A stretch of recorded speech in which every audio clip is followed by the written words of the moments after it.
York has been in the process of developing a new local plan for over 50 years now. We've been getting towards the final sections of that particular process. It's now sitting with the Planning Inspectorate to decide in terms of public hearings.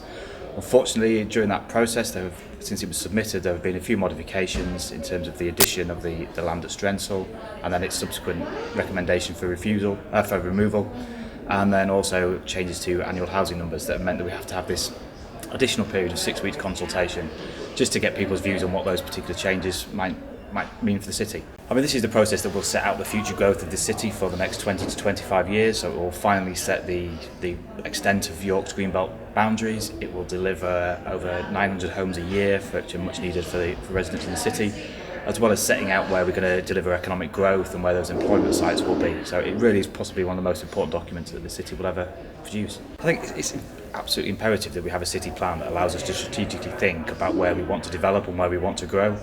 In the absence of a plan, it means that we're at the whim of sort of property developers and people who just submit random planning applications for different areas, and it doesn't allow us to sort of plan how the city will look, how the infrastructure will look.